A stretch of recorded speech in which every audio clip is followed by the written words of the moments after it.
was an Englishman. And I asked him, is this true? He said, I never heard it. But then I asked a Chinese friend, she's a cultured, very educated woman, and she said, oh yeah, my grandparents, they never ate beef. It was an absolute, in my village, you know, where my grandparents and parents lived, beef was taboo. And the reason is because the cows and the bulls were partners on the land.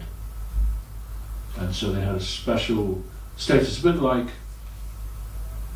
now in the West, dogs and horses. They're still part of the human society, and so they're given privilege that other animals don't get. Although some of the things that happen to horses behind doors, or dogs, is another story. But generally no. So the same thing, cows and bulls were included in human society. So either you've got that status where the cow and the bull are essential to the basic economy, or, as is increasingly the case, they're vast, it's not farming, what is it, industrial concentration camps in which cows are reared. And I forget the figures, I think the world population of cows and bulls is something like 4 billion, I think it was, I can't remember. I've got tables in here, somewhere anyway, you can find it. Here we go. Okay, the global cattle population is it's 1 billion, just over 1 billion cattle at any one time. And you have to bear in mind that they don't live for long.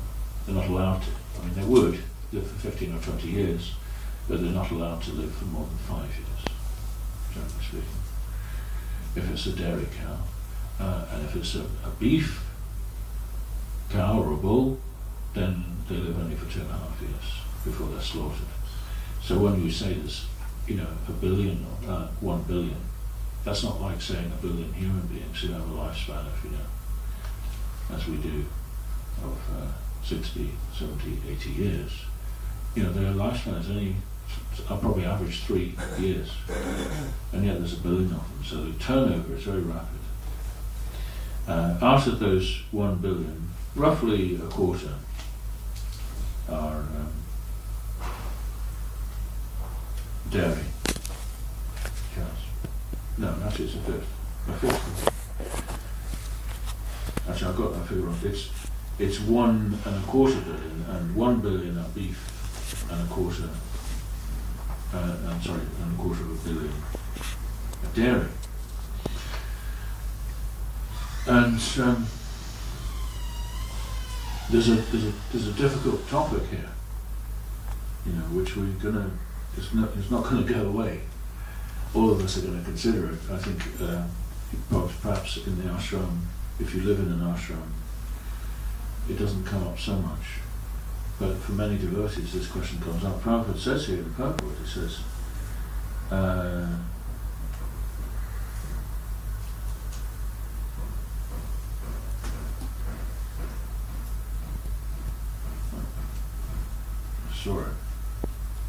a devotee does not eat anything that would require slaughterhouses for poor animals. But the reality is that the dairy industry is completely intertwined with the beef industry. You can't separate it. The whole economics of it is based on the cows have to be slaughtered. And of course it's not just the cows, it's the bulls, because cows have, in order to give milk they have to be made pregnant. And the pregnancies are back to back. As soon as one pregnancy is over, immediately inseminated again, another pregnancy. And most cows, they get to have either 3 or 4, they call them lactations, because they're only thinking about the milk. They don't think they're actually having children, they just call it lactation. And half of those roughly are male and so they, just go into the slaughterhouse industry. And then after 4 years, the poor cow is worn out, and she's just sent to the slaughterhouse herself. So that's a dilemma, actually. It's a real dilemma, and that's why Prabhupada, as soon as we got Bhaktivedanta Manor, he immediately said, "You've got to get cows.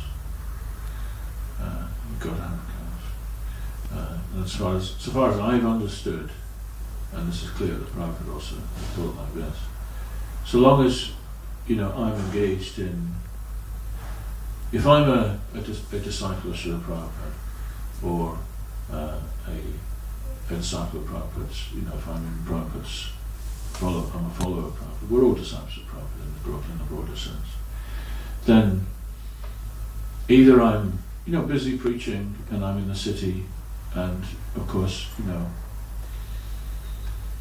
maybe it's okay to make some compromise.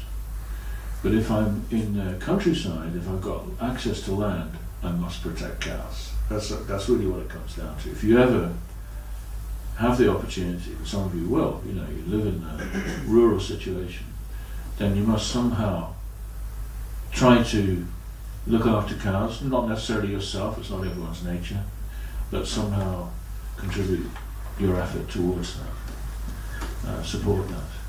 Because that is, in the long run, it's the only justifiable position to have. Otherwise, every time we buy milk, we're supporting the slaughter industry. Which clock is right, actually? No. It doesn't work. Oh, right, yeah, it's okay, yeah.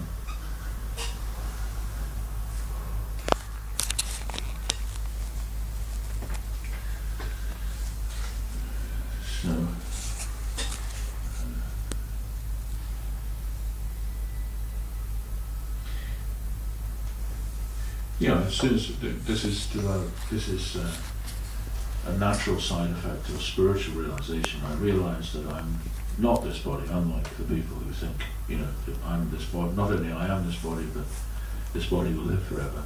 As soon as we understand I'm not this body, we recognize that also the other living beings, they're also spiritual beings, then naturally we want to be merciful.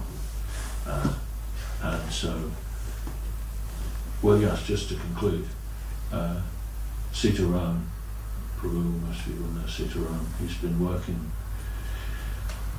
steadily on developing the Ahimsa project. Sitaram's an interesting devotee because before he became a devotee, he was already very much involved in animal welfare. He was active in a number of organizations to try to advance the status of animals in society. So naturally, he's very committed to that. And he told me recently that, of course, at the manor we are producing cruelty-free milk, and the whole sort of in-depth analysis of that is in this book, how it is actually possible. You can do it, because some devotees have said you can't. When Prabhupada started Goshalas in the 1970s, and so we all just very naively actually just thought, great, we're all going to protect cows. But we didn't know what we were doing. And so you had some fairly high profile collapses really of the Goshalas in different parts of the world, especially in America. And even now I know when the devotees came over for the 40th anniversary, Malati said to me, I said, we went to see the school in Harrow, and then we went to see the Goshala, and on the way I was in the car, I said, we're going to see the Goshala now. And Malati said, it doesn't work. We know that. We can't make it work in America. I said, no, it's really working here. You see, and after she saw the Goshala, she changed her view. She said, I'm really impressed. It can be made to work, but we have to understand, and it is a lot of work. A lot of application is needed. So we got the Goshala at the manor running, and now Sitaram has concluded an agreement with another farm in East Anglia. This man's been farming for years and years, he's a professional farmer, and he's turning over his farm to a slaughter-free dairy farm.